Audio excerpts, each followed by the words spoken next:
नमस्कार. अनपट साहेब आणि त्यांची टीम, कारखान्याचे व्हाईस चेअरमन श्री नितीन भोसले, संचालक संतोष कटके, चेअरमन बाळासाहेब शेंडे, इतर सर्व सहकारी कार्यकर्ते बंधू,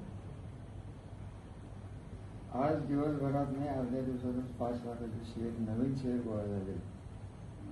ही घटना अत्यंत उत्साहवर्धक असून मला जे अपेक्षित तालुक्यांच्याकडे आहे, तालुक्याकडून लोकांच्याकडून, कार्यकर्त्यांच्याकडून, त्यात या पडलेलं एक हे निश्चित असं ठाम उदाहरण म्हणून तालुक्याला शोभणारं हे काम झालेलं आहे.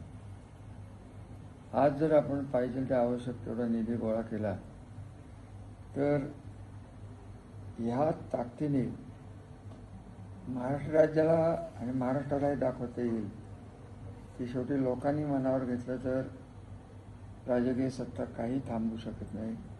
हे बरोबर निश्चित हे उदाहरण आणि हे उदाहरण घालणारे सर्व हे अभिनंदनास पात्र आहे. अभिनंदन, धन्यवाद, नमस्कार.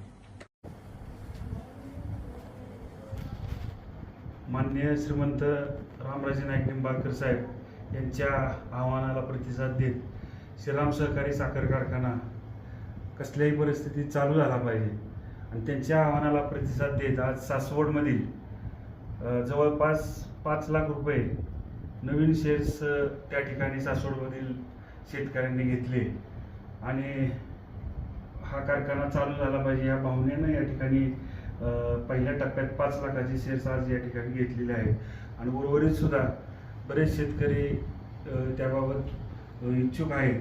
भविष्यात सुद्धा अनेक शेअर्स घेऊन या ठिकाणी कारखाना चालू होण्याच्या दृष्टीने सासवडकरांनी एक पाऊल पुढे टाकलेलं आहे.